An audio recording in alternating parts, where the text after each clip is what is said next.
Hello everyone, and welcome to Into Enlightenment with me, Nancy Jones. I just got back from the gym, so I'm a little bit wrung out, but I feel good. And it's been a while since I've been to the gym, and I had been overindulging in the foods that I don't like to eat, and I've been celebrating 34 years clean and sober, and offering services to family and friends. I had a meditation last Friday at my house, including myself. There were 12 of us, and it was a really beautiful turnout. The meditation was on the circle of love, and it brought all kinds of people together with a little bit of their own stories, and we just got to do one of the meditations that I love to do to raise the vibrational energy in our bodies and in our mind and in our spirit. And then we did a healing for Mother Earth and our loved ones, and it was beautiful. And if people needed to leave then, they could. And the ones that were more than welcome to stay, I had tea, and it was love. The tea was actually called Love, and it had rose and chamomile and lavender. And I had real old-fashioned teacups, and I had a little bit more masculine cups for the men that were there, and it was great. And we made our tea, and then we went back to circle, and then we just talked a little bit about our experiences or whatever. And it was a donation base, and it was a lovely, lovely meeting. And I'm going to be offering that meditation, not the same one, each one will change, at the Corner Loft in Marston's Mills off of Lovells Lane, once a month on a Friday. And I think it's from 6 to 8. You'll have to go to the Corner Loft and look up the services when they're going to be there. And then, on the last Wednesday of the month, I am offering a Reiki clinic for $25. It's about a half an hour of Reiki, and you just walk in. There's be chairs, and you be taken as you come. And I am looking for Reiki 1 and 2 and masters to do Reiki. There's no charge for them, but you can pass out your card in hopes to get clients. But what I'm hoping for is to give back to the community and share a little bit more with our own healers and make a healing community for us to get together as well. And maybe even a support group for healers. And I think that's great, and that's what I'm working on. So I've got a lot going on up here, and I am one that can make things happen. So that's great. I am having a spring equinox ceremony at my home in my backyard and around our fire pit, and I have made a blessing offering, and we'll be burning some stuff in the fire, releasing and bringing forth for the new, and singing, and it'll be just great. And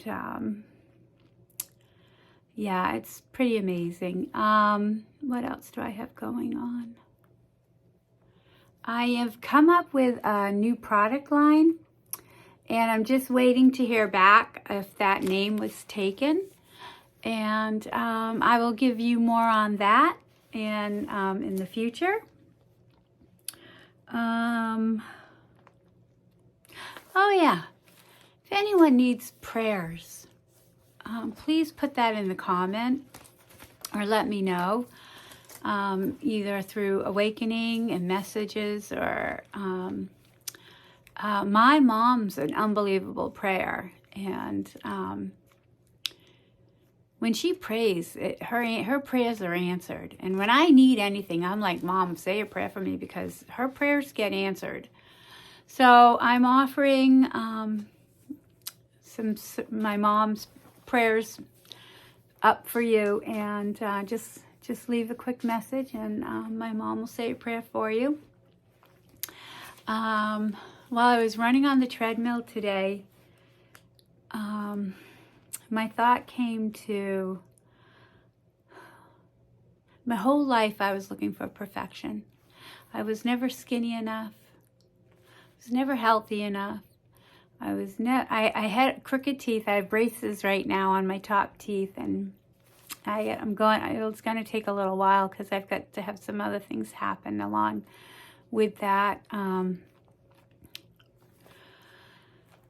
Not that I wasn't offered it. My mom worked at the Cape Cod Hospital, but I fought tooth and nail. I was so full of fear about getting braces that I wouldn't comply to getting them. And now I'm 57, and now I have braces. I got them when I was 56. So, yeah. I'm at the point now where I love myself. And the love is greater than my fear. And, when you know that, you can conquer anything. And, but I'm on the treadmill, and I'm really I always tried for perfection, and I could never do it.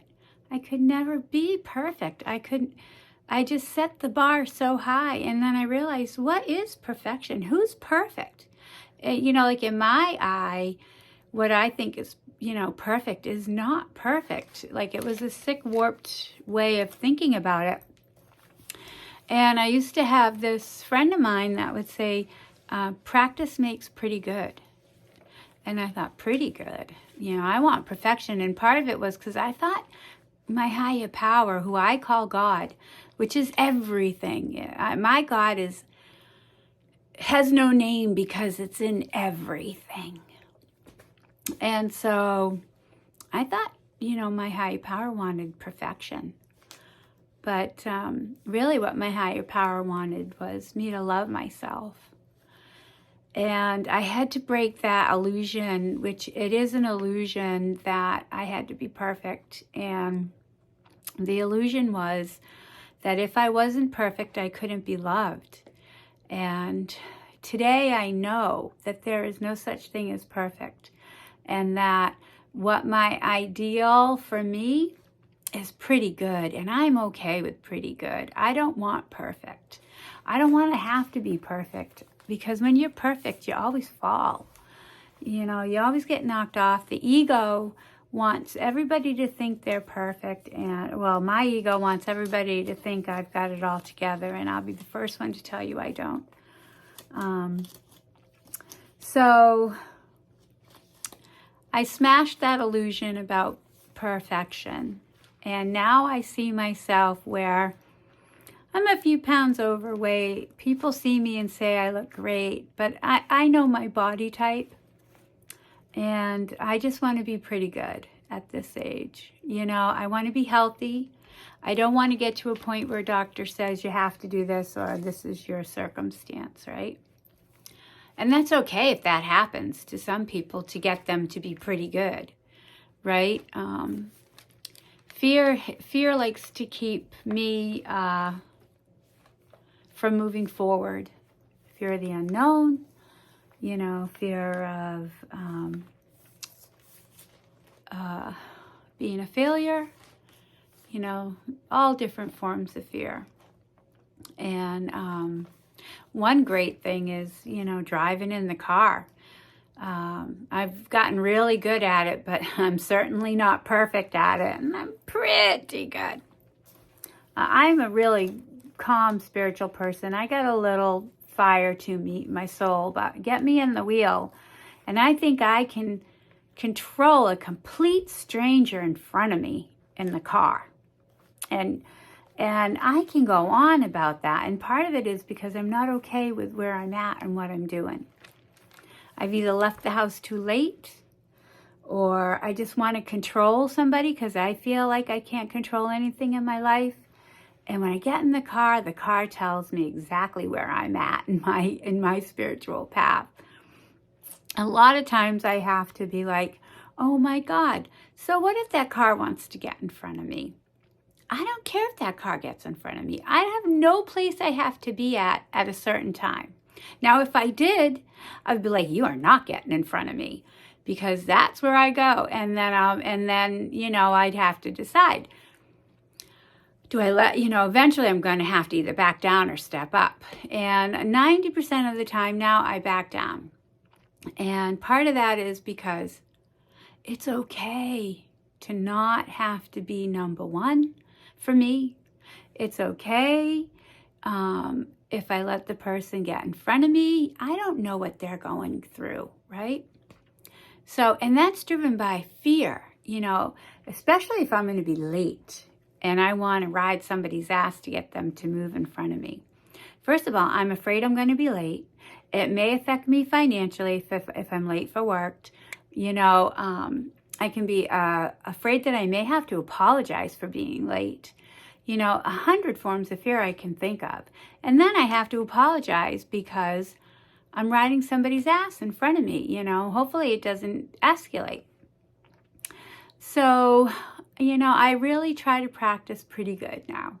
I try not to have to know all the answers and be perfect anymore. And it's so freeing. It's so freeing. So have a blessed day, everyone. And if no one has told you they love you today, I love you. I love you.